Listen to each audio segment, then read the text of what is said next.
Radhe Radhe guys, तुमच्या सर्वांचं प्रतीक्षा घुले या यूट्यूब चॅनलमध्ये स्वागत आहे।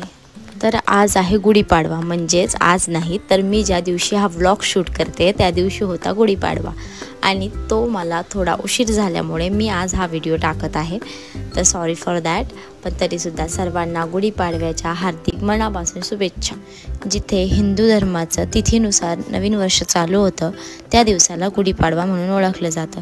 गुढीपाडवा जवळ आला की सोशल मीडियावरती एक संदेश सर्रास पाहायला मिळतो, तो म्हणजे धर्मवीर छत्रपती संभाजी महाराजांच्या हत्येनंतर म्हणजेच दुसऱ्या दिवशी गुढीपाडवा येतो। तर काही पाखंडी लोक असा गैरसमज समाजामध्ये पसरवायला चालू करतात की औरंगजेबाने जो विजय प्राप्त केला त्याचे प्रतीक म्हणून आपण गुढी उभारली जाते। परंतु याच्या मुळाशी गेल्यावर व थोडासा अभ्यास केल्यावरती आपल्याला समजेल की गुढीपाडवा हा सण छत्रपती शिवाजी धर्मवीर संभाजी महाराज यांच्या जन्माआधीपासूनच साजरा केला जातो।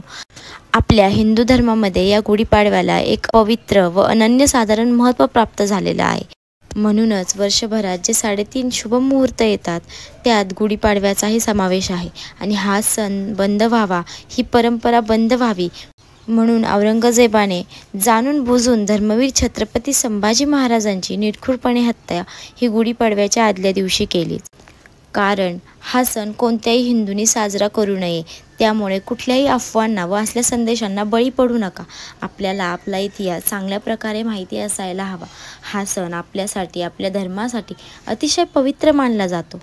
आपल्याला हिंदू म्हणून जगता यावे व आपले सर्व सण परंपरेने साजरे व्हावेत, यासाठी आपल्या धर्माचे रक्षण करत छत्रपती संभाजी महाराजांनी आपल्या प्राणांची आहुती दिली। याची जाणीव ठेवूनच आपण सर्व हिंदूंनी आपले सण, आपल्या परंपरा ह्या मोठ्या उत्साहाने साजऱ्या केल्या पाहिजेत। अशा ह्या आपल्या गुढीपाडव्याला म्हणजेच हिंदू धर्मातील नवीन वर्षाला आज आपण एका महादेवांच्या स्थानाला भेट देणार आहोत। अद्वितीय वास्तुकलेचा नमुना म्हणून प्रसिद्ध असलेलं बणेश्वर महादेव मंदिर हे एक लोकप्रिय स्थान आहे। पुण्यापासून फक्त 36 किलोमीटर भोर तालुक्यातील नसरापूर गावात वसलेलं प्राचीन शिवमंदिर आहे। पुणे सातारा रोडवरील खेड शिवापूर टोलनाका क्रॉस केला की पुढे नसरापूर फाटा लागतो। तेथून उजव्या रस्त्याने खाली गेलात की 1 किलोमीटर अंतरावरती आपल्याला या मंदिराची कमान पाहायला मिळते। राज्य परिवहन या बसेस सुद्धा येथे येतात। मंदिराच्या परिसरामध्ये पार्किंगची सुविधा उपलब्ध आहे आणि मंदिराच्या आजूबाजूस प्रचंड प्रमाणात झाडे आहेत। म्हणूनच या मंदिराला बणेश्वर असं नाव देण्यात आलं। बन म्हणजे जंगल आणि ईश्वर म्हणजे देव। बणेश्वर मंदिराची रचना ही मध्यकालीन वास्तुशिल्पाप्रमाणे असून या मंदिराची स्थापना ही पेशवे बाजीराव यांचे पुत्र नानासाहेब पेशवे यांनी 1749 मध्ये केली। त्याच्या भोवताली एकूण 4 कुंड पाहायला मिळतात, त्यातील 2 हे आपण मंदिरात प्रवेश केल्यास उजव्या हाताला आहेत। तिसरे कुंड हे डाव्या बाजूला आहे व चौथे कुंड हे गाभाऱ्याजवळ पाहायला मिळते। मंदिरासमोरील या 2 कुंडामध्ये कासव व मासे पाहायला मिळतात।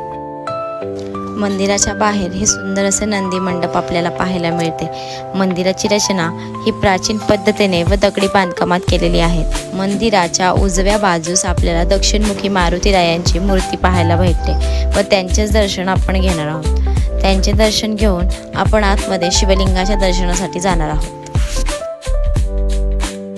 गाभाऱ्या शिवलिंगाच्या दर्शनासाठी जाताना स्त्रियांना केस बांधून व पुरुषांना चमड्याच्या वस्तू, सॉक्स व शर्ट काढून जावे लागते। ह्याचे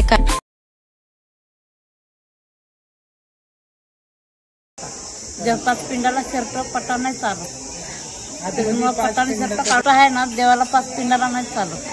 त्याच्यामुळे पटाने शर्ट काढून जायचं आणि बायकांना काय की केस सास्तर म्हणजे ते आहे ना, आपण गेलो ना की त्याची उद्या आपल्याला भेट नाही काढून गेलं ना शर्ट पटाची नाही भेटत असं नको सांगायला। पण आता बाहेरच्यांना बी चालू केलं, 2 वर्ष झालं ना, मग सगळ्यांना सांगावं लागतं। तर त्या मावशी थोड्या नर्वस होत होत्या बोलताना, पण त्यांना असं म्हणायचं होतं की आपण जर शर्ट, पट्टा, चमड्याच्या वस्तू आतमध्ये घालून गेलो किंवा स्त्रिया केस मोकळं सोडून गेल्या तर ते आतमध्ये जे पिंड आहे त्याच्या आतमध्ये महादेवांचे 5 पिंड आहेत। तर त्या पिंडांमध्ये जी ऊर्जा आहे ती पूर्णतः आपल्याला मिळत नाही आणि हे नियम त्या मावशी म्हणल्या की पहिले फक्त गावकऱ्यांना लागू होते, पण आता हे नियम त्यांनी पर्यटकांना सुद्धा लागू केले आहेत। कसा वाटला तुम्हाला आजचा हा व्लॉग? तुम्हाला ही इन्फॉर्मेशन आधी माहिती होती का की महादेवांच्या दर्शनासाठी हे नियम पाळायचे असतात? तर कमेंट करून नक्की सांगा. अजूनही काही नियम असतील तर तेही नक्की सांगा. आणि अशाच नवीन नवीन व्हिडिओसाठी आपल्या चॅनल लाईक शेअर सबस्क्राईब करा. याचा पार्ट 2 लवकरच येणार आहे. Bye bye.